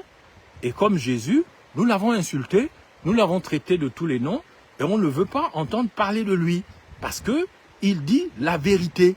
Parce que quand il dit il faut respecter la vie, en fait, il crée une éthique universelle. Une éthique universelle qui concerne les humains, qui concerne les animaux, qui concerne la nature. Comment le Gabon est détruit? Mais parce qu'il n'a pas compris le message d'un Gabonais blanc alsacien qu'on appelle Albert Schweitzer. Donc, si déjà tu es capable de polluer la nature, de salir la nature, mais t'étonne pas que toi-même on vient te tuer, te faire avaler ta langue, une babouche dans la gueule et tu meurs, on s'en fout de toi. Si tu n'as pas pitié d'un animal, si tu ne respectes pas un animal, si tu ne respectes pas un singe, si tu ne respectes pas un serpent, si tu ne respectes pas un insecte, une libellule, si tu ne respectes pas un papillon, mais c'est pas la petite Bérica que tu vas respecter. Tu ne seras jamais ému par la mort de Rinaldi. C'est de ça qu'il s'agit. C'est ça l'éthique de la vie. L'éthique de la vie, c'est l'éthique universelle du respect de la vie dans toutes ses formes. Si tu es capable d'abattre les arbres de ton pays sans réfléchir, sans reboiser, parce que tu veux juste de l'argent, si tu es capable de perdre ta dignité parce que tu veux juste vendre la chiure, le caca des extradimensionnels qu'on appelle le pétrole, qu'on appelle le manganèse, qu'on appelle l'or, qu'on appelle le diamant, si c'est parce que tu veux juste jouir et que tu ne respectes pas cette nature et que tu ne comprends pas ce que ça veut dire, mais tu ne peux pas avoir un essor vers la félicité, tu ne peux pas être heureux, c'est faux, c'est du n'importe quoi. Tu dois respecter la vie sous toutes ses formes. Et ce n'est pas seulement la vie humaine. Ce n'est pas parce que tu es humain que tu as tous les droits. Je regrette. Regarde comment tu vis. Ton village est pourri, ton quartier est pourri, ton pays est pourri. Mais c'est parce que tu n'as pas cette conscience. Tu ne réalises pas la beauté de la vie, l'importance de l'enseignement que le docteur Schweizer a bien voulu élaborer sur l'Ogoué. Parce que pour toi, tu es resté dans la mentalité coloniale. Et c'est quoi la mentalité coloniale? Mon père me l'a expliqué. Il m'a dit, nous sommes allés en Ouverture Kumba. Nous avons quitté nos villages à Moabi parce que les entités coloniales, quand elles voulaient nous enculer, c'est-à-dire nous sortir de nos villages, on nous prenait, on nous amenait dans les magasins coloniaux, on nous donnait du sucre, on nous donnait du savon, on nous donnait des petits cadeaux. Et les entités coloniales nous disaient, si tu nous suis dans les chantiers forestiers, de destruction de la nature et de la forêt, parce que c'est les forestiers qui ont fait la richesse du Gabon, mais leur propre richesse. Vous savez que le père du faux philosophe Bernard-Henri Lévy, vous le voyez dans le film de Philippe Maury, La Cage, c'est le forestier qui a une sirène dans une cage. Dans une cage. Il a fait sa fortune au Gabon. Donc eux, nos parents, nos ancêtres, nos arrière-grands-parents, nos grands-parents, quand on voulait les entuber, on les emmenait dans le magasin. On leur faisait des petits cadeaux dans les manufactures coloniales, dans les gaboprix, le prix du Gabonais, ça veut dire gaboprix. À quel prix tu te vends? C'est ce qui a donné gaboprix, si vous ne le savez pas. Quel est ton prix? Chaque Gabonais a son prix, non? Gaboprix. Et donc, mon père me disait, avant de mourir, il m'a révélé ça. En 2012 ou 2013, il m'a dit, alors on nous a sortis de nos villages, parce qu'on avait besoin de la main-d'œuvre. On nous a corrompus dans les magasins coloniaux que si tu nous suis dans les chantiers forestiers, tu vivras tous les jours comme au magasin. C'est ce qu'on appelle Bapounou Bamangas, les Bapounou des magasins. Ceux qui ont renoncé à leur mémoire, à leur terre et à leur identité pour aller devenir des Mopounou Ibam, c'est-à-dire des blancs Bapounou. C'est pour ça que vous voyez le Bapounou au Gabon, quand il a fait l'école, mais qui peut lui parler? Il parle, il gorge, il a la bouche pointue quand il parle. Moi, je suis ceci. Bon, c'est vrai que les Bapounous sont très intelligents, mais c'est pour ça aussi que les autres nous accusent. Ah, les Bapounous sont des vantards. Mais ceux qui ont suivi les magasins coloniaux, c'est pas que les Bapounous, c'est tout le monde. C'est les Fans, les Bandjabi, les Bakota, les machins, tout. Mais moi, je parle de ce que je sais dans ma famille. C'est-à-dire que nous avons renoncé à la philosophie de la vie et nous avons suivi la culture de la chimie, de l'industrie, du progressisme démocratique et concerté. Finalement, nous nous sommes détournés de la vie, et c'est ce qu'un philosophe allemand aussi, j'aime beaucoup la pensée allemande, il a appelé ça, Martin Heidegger, dans Être et Temps, il a dit, c'est l'oubli de l'être. L'oubli de l'être. C'est-à-dire que quand tu refuses d'habiter dans la clairière pour t'enfoncer, pour aller vivre dans un trou noir, obscur. Tu sors de l'être, tu sors de la vérité, tu renonces à la vérité et tu suis le goût de ça. Dans les magasins coloniaux, tu deviens un Bapounou Bamangas ou un Gaboprix, quelqu'un qu'on achète pour 5 000 francs CFA, allez, va voter, à voter. 94% de Gaboprix. 94% de Gaboprix. Donc vous vous plaignez de quoi? Vous criez pourquoi? Après tout, c'est vous qui avez voté, non? C'est pas vous qui avez voté. 94% de Gaboprix. C'est pas vous. C'est pour ça que vous avez honte. Vous avez honte. Vous allez dire quoi de la disparition de Berika ou d'Esther? Vous allez dire quoi que le gars qu'on a tué l'autre jour parce que le Libanais a pris son terrain, on lui a fait avaler sa langue. Vous pouvez dire quoi à la Sobraga qui vous empoisonne avec sa chimie? Vous pouvez dire quoi? Après tout, c'est vous qui avez voté, vous êtes 94% de Gaboprix. Vous avez même encore la chance que les gens veuillent s'occuper de vous. Vous avez encore de la chance, hein? Ah oui. On vous a parlé comme des prophètes, on vous a parlé comme des philosophes, on vous a parlé comme des prêtres, on vous a parlé comme des rois, mais vous n'avez pas compris. Vous avez dit, ah, si j'avais su que Jésus allait retenu comme un militaire, oh machin, oh Ligui, c'est toi qui as osé, c'est toi, avec tous tes commandos, avec le riche Manfumbi, c'est toi, oh commando, c'est toi. 94% de Gaboprix. Chacun a son prix pour se vendre. Attention, se vendre, ce n'est pas aller travailler pour le pays. Tu peux tout à fait aller travailler avec Oligui sans te vendre. C'est pas ça le problème. Se vendre, c'est renoncer à sa dignité. Moi, je n'ai aucun problème avec ceux qui travaillent dans le cadre de l'État. C'est normal. Nous n'avons qu'un seul pays. Maintenant, si tu dois travailler, qui peut t'empêcher de travailler? C'est pas ça le problème. Mais c'est quand tu renonces, quand tu fermes ta bouche, tu renonces aux principes, tu renonces aux valeurs, tu renonces aux normes. Tu renonces à la terre, à la mémoire et à l'identité.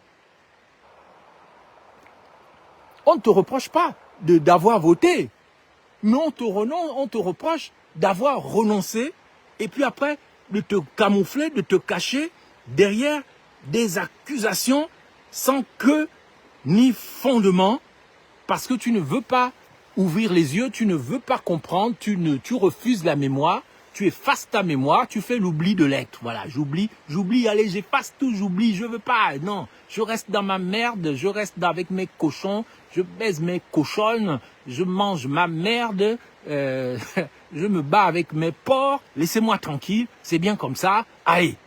Mais ça peut pas marcher, je suis au regret de vous le dire. Nous avons dans notre pays, le Gabon, des prophètes, des rois, des philosophes, des grands. Cessons de les combattre. Écoutons-les. Écoutons ceux qui ont été là, comme Schweizer. C'est pas parce qu'il est blanc qu'il n'est pas gabonais. Pour moi, Schweizer est plus gabonais que beaucoup de gens qui se disent « je suis gabonais, je suis gabonais ». Mais Schweizer est plus gabonais que beaucoup d'entre nous. Plus gabonais que les Libanais, plus gabonais que les Béninois gabonais, plus gabonais que des Gabonais soi-disant de souche, parce que les Gabonais de souche, c'est des conneries. Les Gabonais de souche, c'est des conneries.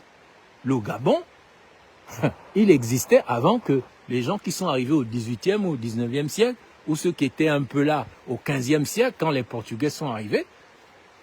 Tu ne sais pas qu'est le Gabon, qui était là avant toi. Il y avait des gens là avant toi. Et il y aura des gens après nous. Pourquoi? Parce que la terre n'est à personne. J'ai dit hier que la terre, c'est nous qui appartenons à la terre. La terre ressemble à une Mami Wata suprême qui se regarde avec un miroir. Et ce miroir, c'est ton système nerveux, c'est ton âme, c'est ton cerveau.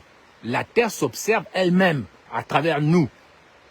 Donc, nous devons savoir que la terre là pour laquelle le gars est mort, la babouche dans la bouche, il disait que c'était son terrain, mais en même temps, c'était pas son terrain. Et ce n'est pas non plus le terrain du Libanais. Tu ne peux comprendre ça qu'à travers l'ontologie. C'est-à-dire que tu fais les choses, mais en respectant la vie. Il faut respecter la vie. Il faut respecter la nature. Il faut arrêter de couper les arbres, de massacrer la nature, de faire du n'importe quoi. Il faut arrêter de faire des bidonvilles partout. Il faut arrêter de créer des villes de béton, de ferraille, de plastique. Il faut arrêter de gaspiller les eaux. Il faut arrêter de polluer les airs. il faut arrêter absolument de faire du Gabon ce que nous sommes en train d'en faire. C'est une question de vie ou de mort. Sinon, le Gabon n'existera plus. Et si le Gabon n'existe plus, ben, tant pis pour nous. On sera remplacé par des gens peut-être meilleurs que nous. Après tout, c'est pas parce que nous, on est là que demain, nous ou nos descendants seront là. Les gens ne sont pas obligés de rester au Gabon jusqu'à la fin du monde. Est-ce que tu crois vraiment que dans 100 000 ans, le Gabon existera toujours? Je vous pose la question. Est-ce que vous êtes sûr que même dans 10 000 ans, le Gabon sera toujours là? Vous êtes sûr de ça? Donc, arrêtons avec nos trucs. Je suis Gabonais de souche, je suis. Mais le Gabon a été inventé par des hommes, pas par Dieu. Il y a des gens qui ont décidé que ça, là, on coupe ça comme ça s'appelle le Gabon. Mais en réalité, notre seul héritage, c'est l'ontologie bantou. Et qu'on soit noir, jaune ou blanc, on est des humains, on doit être respecté. Et Schweizer, le docteur Schweizer, est notre héritage philosophique, beaucoup plus puissant que les sorciers politiques. Moi, je ne sais pas ce que les Ntutumeman, les Asélé, les dieux de Néber, les Malékou, machin, je ne connais pas leur philosophie. Ils ont inventé quoi comme philosophie? Quel est votre héritage? Quel est votre héritage? Donnez-moi le nom d'un grand philosophe gabonais et dites-moi quel est son héritage. Je répète, donnez-moi le nom d'un ontologiste gabonais qui dit que voilà la définition du Gabon. Voilà ce que c'est que le bantou. Voilà où nous allons. L'héritage, c'est pas aller avaler des psychédéliques hallucinatoires. Je suis d'accord qu'on prenne l'iboga dans le cadre de la thérapie, des soins, mais n'en faites pas un truc ontologique, je regrette. Parce que dans les hallucinations, dans le processus hallucinatoire et de voyage dans les mémoires internes du cerveau, ça ne veut pas dire maintenant que tu vas dans le Ditougou, que tu vas dans l'éternité. Ah, ça, c'est pas vrai. Et c'est pour ça que, dans le Gabon d'après, normalement, la phrase philosophique qui dit que nul n'entre ici s'il n'est pas géomètre, ça doit s'appliquer. Moi, je ne vois pas pourquoi les gens rentrent à l'Assemblée nationale sans avoir l'esprit scientifique. Je ne vois pas pourquoi les gens vont dans un gouvernement sans avoir l'esprit scientifique. Je ne vois pas pourquoi tu veux diriger un pays si tu n'as pas l'esprit scientifique. Que nul n'entre ici s'il n'est pas géomètre. Si vous n'avez pas l'esprit scientifique, vous voulez diriger pourquoi? En vertu de quoi vous voulez diriger les gens? Vous n'êtes même pas capable d'inventer un clou. Vous avez du cuivre, vous avez des choses, mais vous n'avez même pas une usine à vous, avec votre petit cerveau de bantou, dit, voilà, c'est comme ça qu'on fabrique un clou. Moi, je fais ça. Même la science ontologique des Bakota, les forgerons de Logwe et Vindo, vous avez perdu ça. Alors, vous êtes forcément pour la sorcellerie, pour faire la magie noire, pour faire l'occultisme. Mais enfin, la science du fer que vous aviez à Belinga, vous allez appeler les Australiens, vous allez appeler des étrangers, au lieu de dire, gardons notre fer. Transformons une partie du fer pour pouvoir construire les chemins de fer du futur, pour que les 9 provinces soient parcourues par le rail, comme aux États-Unis, comme en Russie. Mais non, vous êtes tellement bêtes, vous faites des contrats, faites des contrats léonins avec des Australiens, vous faites des fausses sociétés Ivindo, machin truc, vous allez donner tout votre fer, comme vous avez donné l'uranium, comme vous avez donné le manganèse, alors que ce que vous ne savez pas, c'est que toutes ces matières premières-là, c'est de la chiure des extradimensionnels, et ils n'aiment pas qu'on traite leur caca n'importe comment. Ils n'aiment pas qu'on traite leur merde n'importe comment, les extradimensionnels. Vous pensez que le fer polymétallurgique là de machin, c'est juste pour que vous donniez ça aux Australiens?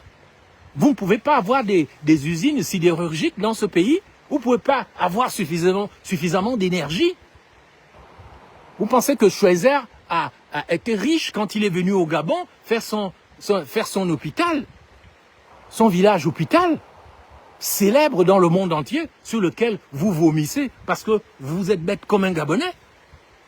Et c'est ce que vous faites en ce moment avec le fer, c'est ce que vous faites avec le pétrole, avec le potassium, avec toute cette chiure que les extradimensionnels nous chient dans le Mundunga, ils avalent des étoiles et ils chient des matières premières.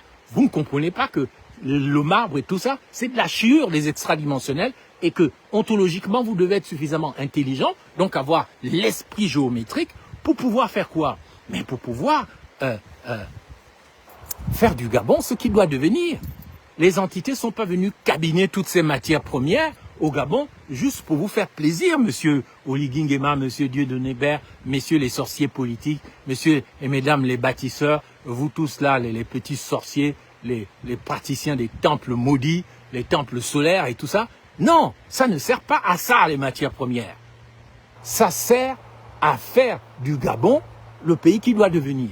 Et le pays qui doit devenir, c'est pas juste vendre des matières premières et puis avoir de l'argent qui ne sert à rien, que vous achetez, que vous corrompez les gens, qui ne nous mène nulle part. C'est pour faire du Gabon le paradis qu'il doit devenir. On doit pouvoir avoir des voies ferrées qui respectent la nature. Ça trace à travers les forêts, à travers les prairies sans polluer. On a des trains à grande vitesse, on a des trains qui vont partout, les ports et machin. On a des lignes ferrées qui se connectent avec le Congo-Brazzaville, le Cameroun, la Guinée équatoriale, la République centrafricaine, le Tchad et tous ces pays. Le Gabon doit se développer à travers les voies ferrées. Les voies ferrées, mon Dieu. C'est par ces voies ferrées que vous allez transporter la fibre optique, que vous allez même peut-être même faire circuler de l'eau pour approvisionner des zones désertiques. Vous n'avez pas d'intelligence, vous n'avez pas compris Albert Schweitzer, vous n'avez pas compris la philosophie de la vie parce que vous êtes des malades au Gabon. Le monde évolue en fonction des belles idées, Armand Mabika. Vous avez raison, notre héritage, c'est respecter la vie. Et pour respecter la vie, il faut prendre des décisions respectueuses envers la vie. C'est l'enseignement que moi je retiens d'Albert Schweitzer. Nous devons respecter la vie, que ce soit la vie dans la nature, la vie dans les animaux, la vie dans les humains. Et je pense qu'il est temps d'interdire la consommation des animaux, notamment ceux qui sont très proches des humains, comme les singes. La viande de porc, omnivore, arrêtez de manger ça, mon Dieu. Arrêtez de dévorer les singes. Arrêtez de manger les éléphants. Arrêtez de manger en désordre les animaux de la forêt. Arrêtez de manger. Regardez seulement le monde des insectes, des fourmis rouges, des fourmis maniants. Vous allez voir comment les abeilles sont organisées pour créer ce qu'on appelle l'abondance partagée. Vous n'observez pas la vie.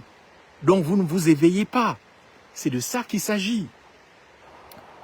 Ce matin, je suis venu rendre hommage au docteur Schweitzer parce que il était le contraire des fidèles d'amour et qu'on appelle aussi les hypocrites humanitaires. C'est quoi les fidèles d'amour? Les fidèles d'amour, c'est une confrérie secrète et spirituelle de poètes au Moyen-Âge italien dont faisait partie un certain Dante. Pour ces initiés, l'amour d'une femme terrestre, comme Béatrice pour Dante, n'était pas seulement un sentiment charnel, mais un pont spirituel, une voie sacrée pour s'élever vers le divin et cultiver une sagesse supérieure. Quand c'était Dante qui disait ça, on pouvait encore le comprendre. Mais le problème, c'est que il y a eu les fidèles d'amour, ce mouvement initiatique d'amour sexuel, mystico, bizarroïde, ils ont fusionné à un moment avec les spiritains du père Liberman. Et ces spiritains du père Liberman, qui ont fusionné avec les fidèles d'amour, vont aussi fusionner avec les salésiens. Et quelque part, par voie de conséquence, avec les sœurs bleues de Castres. Et ce sont ces mouvements-là qui, avec les protestants de Baraka, quand ces fidèles d'amour, dans une forme d'hypocrisie humanitaire, viennent au Gabon, mais au service du colonialisme, derrière les colons, derrière les marchands, derrière les militaires, les missionnaires, dans une idée de fidèles d'amour, viennent au Gabon, ils vont commencer en fait par éduquer, entre guillemets, les Gabonais à une forme d'amour mystico-religieux, initiatique. C'est ce qui va nous emmener ça va renforcer l'idée de l'amour, c'est l'initiation, la sexualité, c'est de l'initiation mystique. Donc, je peux venir, je peux sortir avec une bonne sœur dans l'initiation secrète, je peux être un missionnaire et je peux aussi abuser des petits servants de messe. sexuellement, je les initie, ils sont initiés, voilà. Ils sont initiés non seulement dans leur mbanja, dans leur mwiri, dans leur bouiti, dans leur milombo, dans tout ça, mais ils sont aussi initiés dans nos temples, dans nos mbanja chrétiens, dans nos mbanja maçonniques.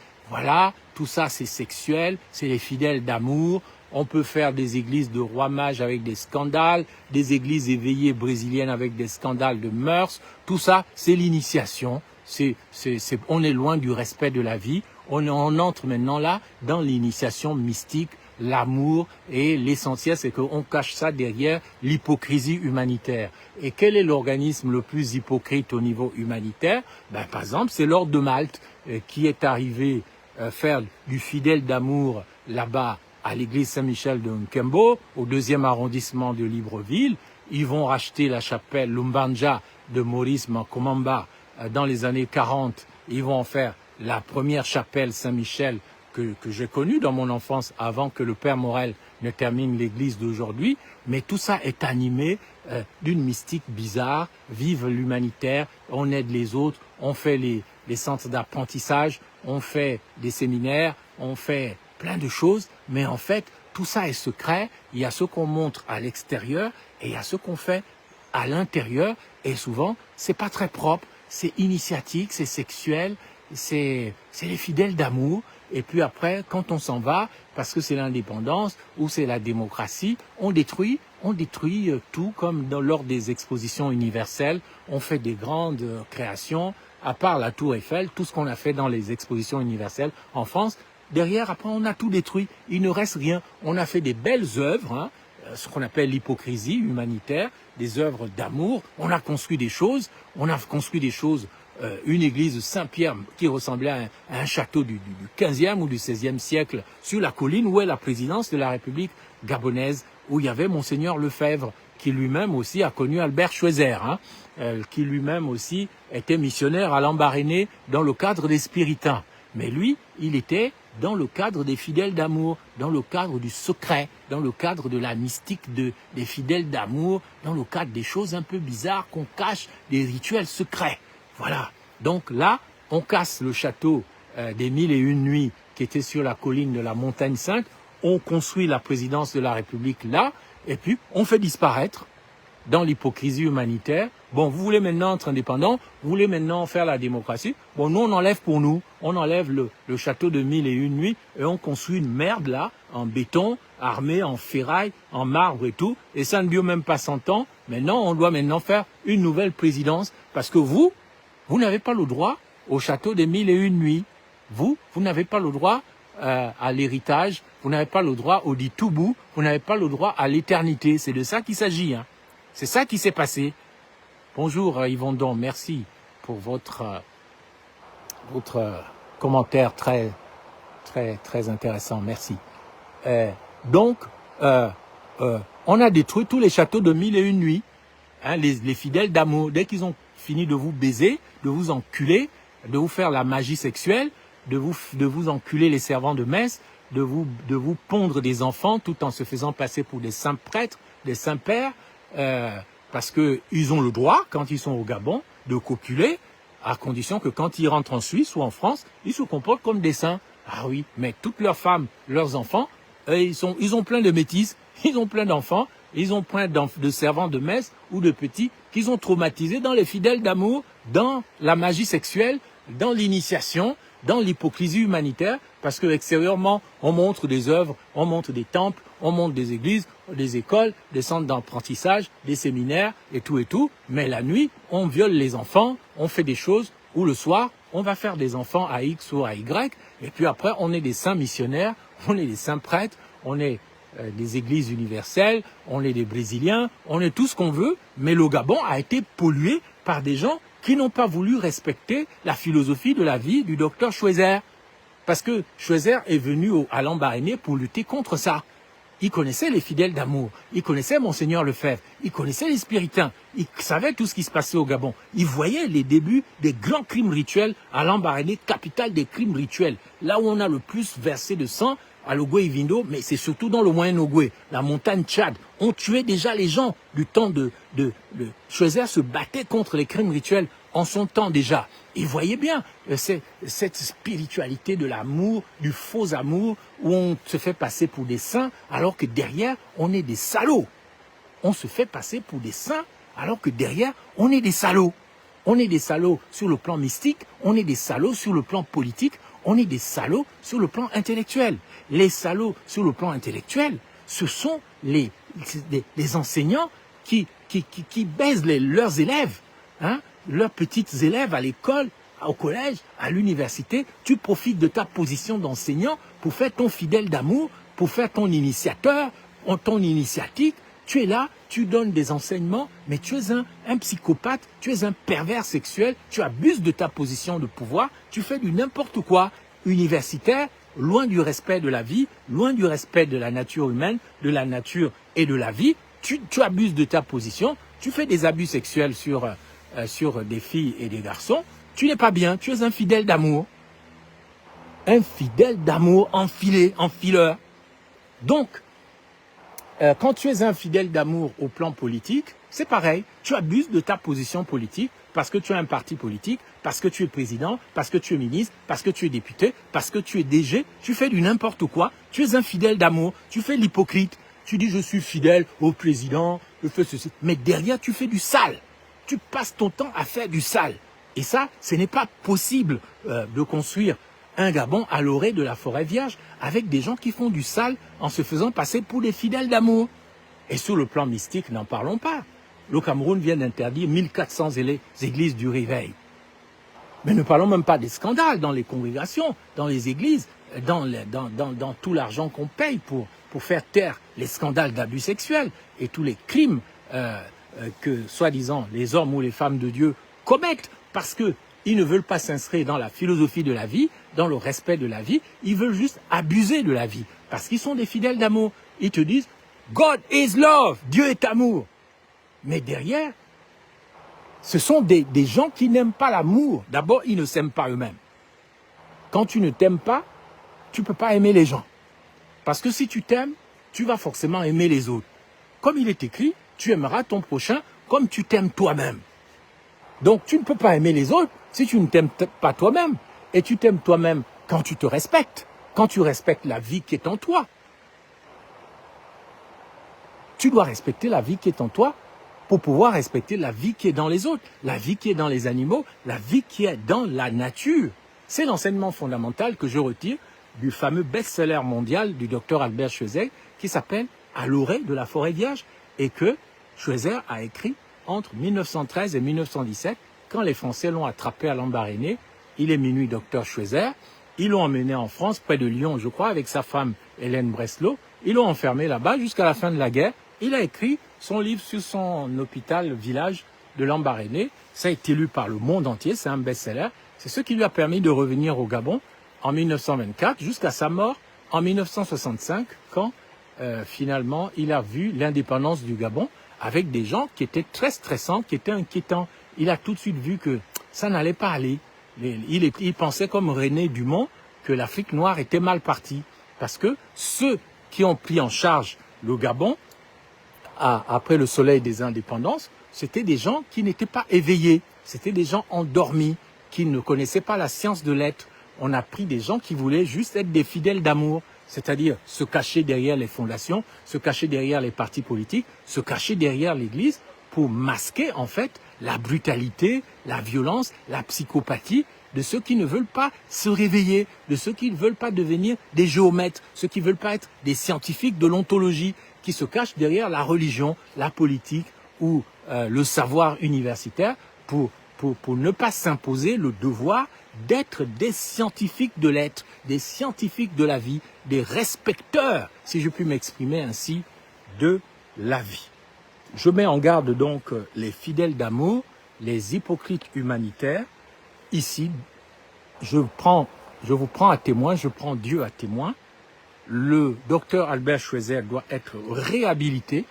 Son hôpital doit être réhabilité dans le sens de la médecine naturelle qui ne s'oppose pas à la médecine moderne, mais qui doit être encadré afin de ne pas continuer à affaiblir finalement l'être bantou du Gabon arrêtez de détruire la nature, arrêtez de massacrer les animaux, sous prétexte que, comme je suis humain, j'ai le droit de tout détruire autour de moi. Même ton marché du Mont-Bouet, un des marchés le plus sales, ça pue, ça sent mauvais. Faut voir les détritus, les saletés qu'on sort de nos marchés. Mais c'est du n'importe quoi. Alors que si tu suis l'enseignement du docteur Schweizer, tu vas comprendre que tout ce que tu ne vends pas dans le marché, tu dois avoir une société qui prend tous ces détritus-là. Tu vas positionner ça quelque part, ça devient de l'engrais quand ça pourrit. Et quand ça pourrit, c'est devenu de l'engrais, c'est ce qui va te servir finalement à aller enrichir la terre sur laquelle tu vas faire pousser des salades, faire pousser des carottes et de la végétation. Si tu ne deviens pas géomètre, si tu ne deviens pas scientifique, si tu ne deviens pas un scientifique de l'ontologie, tu ne peux pas comprendre ça. Toi, tu penses que les animaux poussent par hasard, la nature, c'est toi qui as créé ça. Mais pauvre de toi, tu es capable de créer un poisson, tu es capable de créer un okume, tu es capable de créer un kevazingo. Respecte-toi, respecte la vie. Arrête de croire que tout est permis aux humains juste parce qu'ils sont humains. C'est comme ça que vous préparez votre propre mort. C'est comme ça que vous préparez votre impossibilité d'essor vers la félicité. Parce que vous n'êtes pas éveillé. Vous êtes des endormis. Vous êtes des endormis. Donc vous pensez que c'est juste parce que il va y avoir un changement politique, il va y avoir un coup d'État, une élection. Vous pensez que c'est ça même qui est vrai, même. 94% de Gabo pli. Vous avez tous un pli. Et vous êtes malheureux parce que vous le méritez. Parce que, après tout, c'est vous qui avez voté le non-éveil. C'est pas une question d'oligarchie. Vous avez voté le non-éveil. C'est de votre faute aussi. Éveillez-vous, mon sang. C'est de ça qu'il s'agit. Et l'éveil commence déjà par le retour dans la mémoire des grandes figures du passé, du présent, et du présent, les écouter, afin qu'on puisse aussi préparer les futurs éveilleurs de conscience de demain. Et les éveilleurs de conscience, c'est pas d'abord les fidèles d'amour, les humanitaires, les fondations, ceci, d'Orca, machin. Ça sert à rien, vos fondations. Ça s'appelle, Finkielkraut, le néo-philosophe français, a dit, on appelle ça l'hypocrisie humanitaire des fidèles d'amour. C'est-à-dire que vous venez remplir la bouche à des gens qui vont crever le lendemain. Ça sert à quoi? La personne va mourir, vous lui emmenez une couverture, vous lui emmenez des biscuits.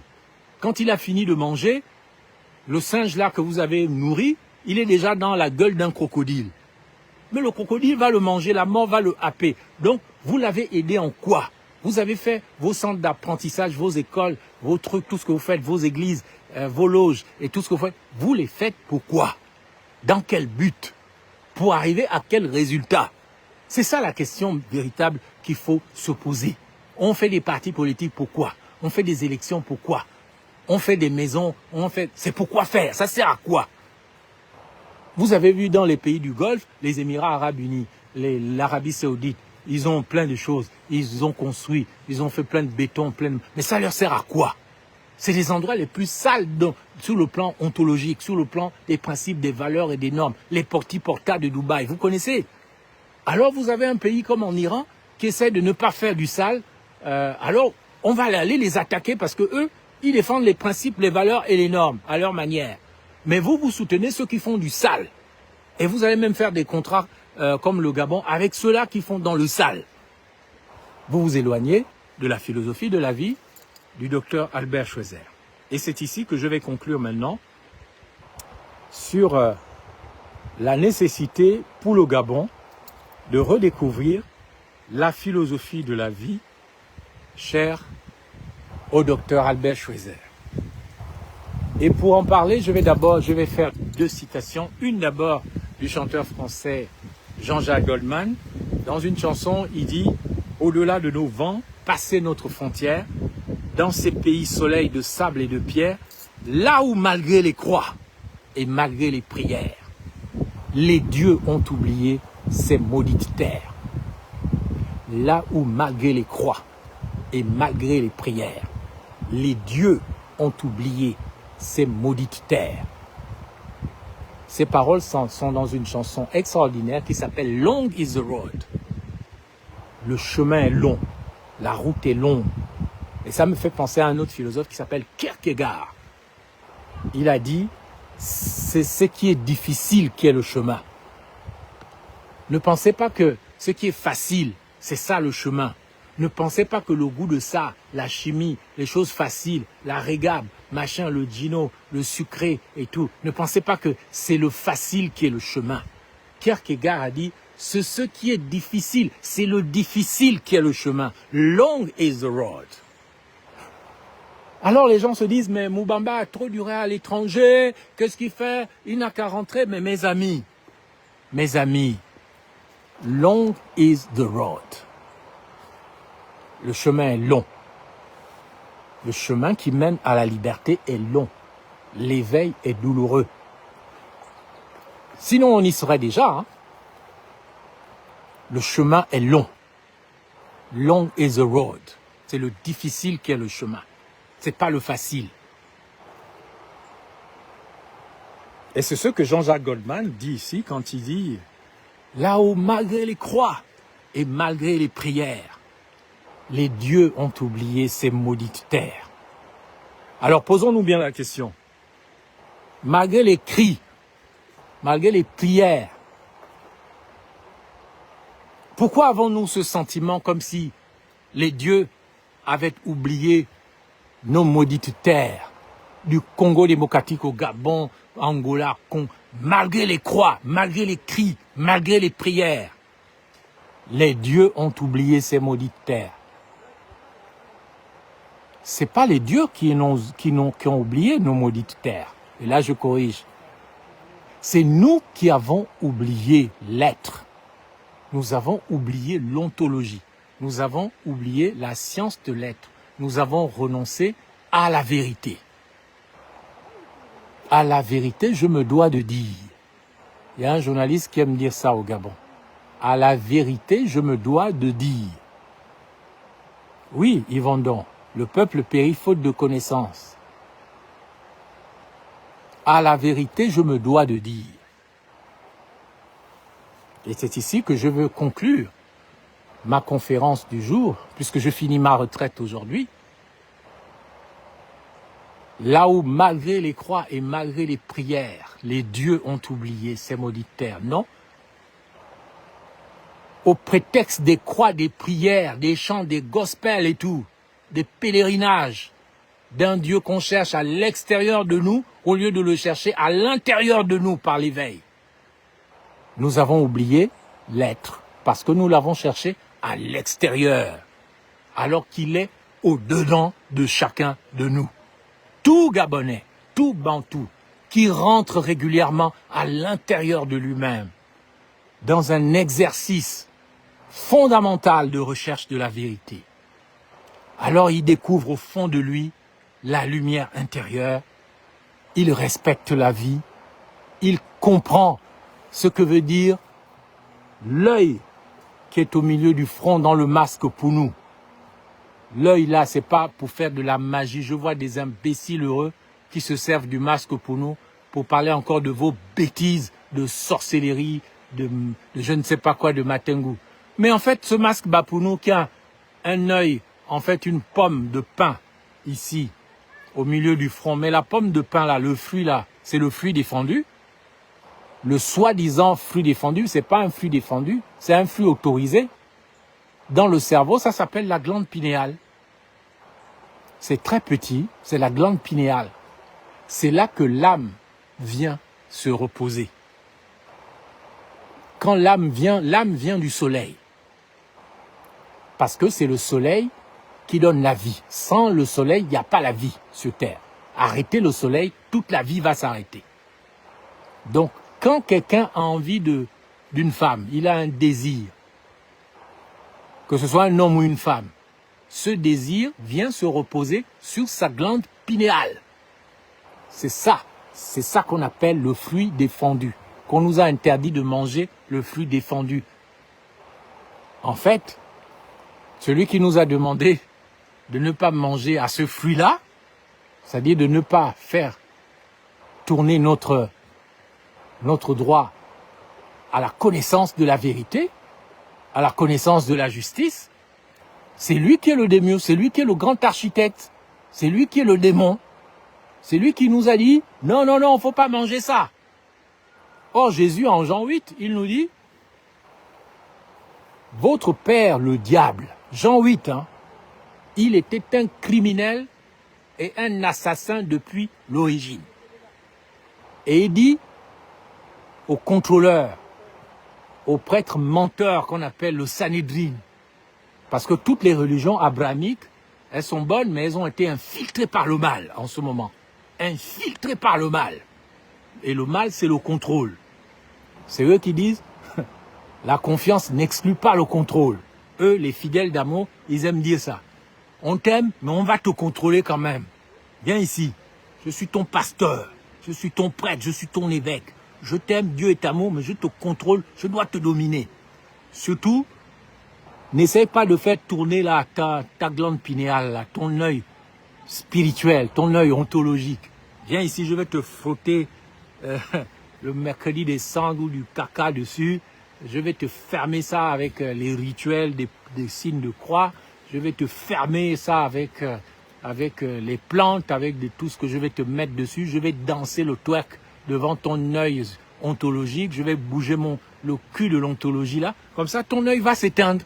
Et tu ne verras que du feu. Tu seras bête comme un Gabonais parce que tu ne vois pas que c'est sur cet œil-là que ton âme va venir se mettre afin de se développer dans ton embryon et que tu deviennes un être intelligent, éveillé. Mais quand tu fermes ta glande pinéale, quand tu ne comprends pas l'enseignement ontologique, quand tu interprètes à l'envers ton masque pour nous, quand tu ne vois pas que l'œil qui voit tout, c'est l'œil de Dieu. C'est pas avec tes deux yeux. Jésus, je crois, c'est en Matthieu 6 et quelques, je connais pas exactement les références. Jésus dit, la lampe du corps, c'est l'œil. Il dit pas c'est les deux yeux, mais on va vous interpréter ça à l'envers. Jésus dit, il parle de l'œil unique, qui est la lampe du corps. Il parle pas des deux yeux, Il dit, la lampe du corps, c'est l'œil unique. La traduction dans la Bible éthiopienne, c'est l'œil unique. Il est là, le vrai œil. Et si cet œil-là, si ta glande pinéale est allumée, si tu es éveillé, à ce moment-là, tout ton corps, tout ton être est éclairé de l'intérieur et tu t'éveilles. Mais si tu éteins la lampe du corps, même Jésus a parlé de ça. Seulement l'enseignement de Jésus est interprété à l'envers par les contrôleurs parce qu'ils se servent de l'enseignement de Jésus pour pouvoir encore vous entuber en fidèle d'amour, en hypocrite humanitaire.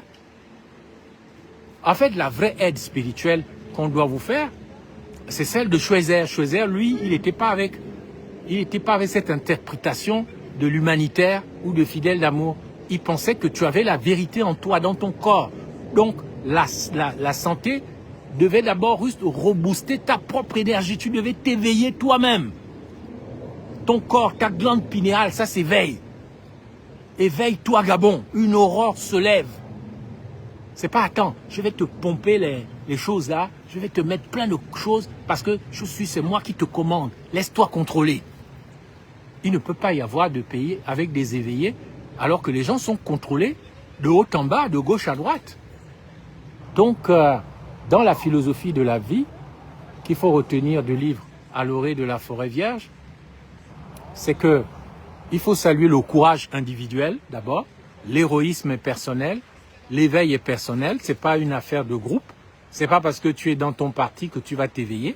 C'est pas parce que tu es dans ton église que tu vas t'éveiller. Tu vas t'éveiller parce que tu vas t'écouter. Tu vas chercher Dieu à l'intérieur de toi grâce à ton œil unique qui est la lampe du corps. Matthieu 6, 22 ou 26, je crois.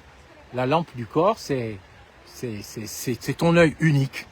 Et cet œil unique-là, c'est le siège de ton âme. Quand le soleil t'éclaire de sa clarté, c'est là dans ta glande pinéale, disent les anciens Égyptiens, et disent aussi les Bapoulous, Disubala, Misubala, l'œil unique ouvert, c'est ça l'éveil. Donc, le peuple périt faute de connaissance, comme le répète ici Yvon Don. Il faut donc tout faire pour que le peuple ne périsse plus par faute de connaissance. Il faut des enseignements ontologiques, c'est-à-dire scientifiques.